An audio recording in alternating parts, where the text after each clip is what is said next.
Magandang araw! Ako na naman ang inyong guro sa Filipino, Ginang Genevieve Diaz. Ang ating tatalakayin ngayon ay tungkol sa pagsusuri sa dula, pagpapahayag ng katotohanan. Tara, simulan na natin. Ano nga ba ang dula? Ang dula ay isang uri ng panitikang ang pinakalayunin ay itanghal sa tanghalan. Mauunawaan at matutuhan na isang manunuri ng panitikan ang ukol sa isang dula sa pamamagitan ng panonood. Ito ay nag-ugat sa salitang Griego na ayon sa diksyonaryo, ang ibig sabihin ay pampanitikang komposisyon na nagkukwento sa pamamagitan ng wika at galaw ng mga aktor.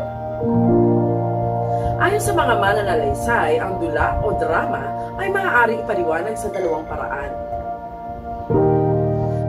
Meron tayong tatlong bahagi ng dula. Ito ay yugto, tanghal, at tagpo. Ang una ay yugto. Ang bahagi ito ay pinaghahati sa dula. Inalalahad ang pangmukhang tabing upang magkaroon ng panahong makapahinga ang mga nagsiganap, gayon din ang mga manonood. Ikalawa, tanghal. Ang bahaging ito ay pinaghahati sa yugto kung kinakailangang magbago ng ayos sa bagong tanghalan. Ikatlo, tagpo. Ito naman yung paglalabas-masok sa tanghalan ng mga tauhang gumaganap sa dula. Meron din tayong tinatawag na sangkap ng dula. Ito ay mga sumusunod. Simula, kung saan meron tayong tagpuan, tauhan, sulyap sa suliranin, at meron tayong gitna, kung saan may saglit na kasiglahan, tunggalian, at kasukdulan. At sa wakuli ay ang wakas. Meron tayong tinatawag na kakalasan at kalutasan. Narito naman ang elemento ng dula. Ang script o nakasulat na dula. Gumaganap na aktor, tanghalan, taga-direhe o direktor, syempre, ang mga manonood. Ang script o nakasulat sa dula, ito ang pinakakaluluwa ng isang dula. Lahat ng bagay na isinasaalang-alang sa dula ay naaayon sa isang script. Walang dula kapag walang script. Gumaganap o aktor. Ang mga aktor o gumaganap ang nagsasabuhay sa mga tauhan sa script. Sila yung nagbibigkas ng dialogo, sila ang nagpapakita ng iba't ibang damdamin, at sila rin ang pinapanood ng tauhan sa dula.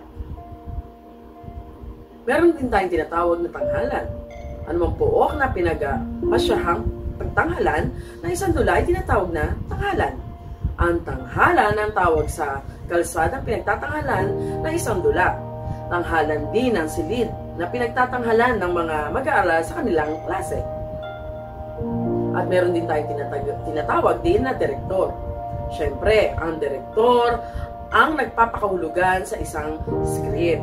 Mula sa pagpapasya sa itsura ng tagpuan, ng damit, ng mga tauhan, hanggang sa paraan ng pagganap at pagbigkas ng mga tauhan ay dumidepende sa interpretasyon ng direktor sa script. At higit sa lahat ay ang manonood. Hindi maituturing na dula ang isang binansagang pagtatanghal kung hindi ito napanood ng ibang tao. Hindi ito maituturing na dula sapagkat ang layunin ng dula ay makatanghal. At kapag sinabing maitanghal, dapat mayroong makasaksi o makanood. Ang eksena ay ang paglabas-masok sa tanghalan ng mga tauhan, samantalang ang tagpo na may ang pagpalit o ang iba't ibang tagpuan na pinangyarihan ng mga pangyayari sa dula. Naway naiintindihan ninyo ang pagsusuri sa dula. Hanggang sa muling natin, paalam!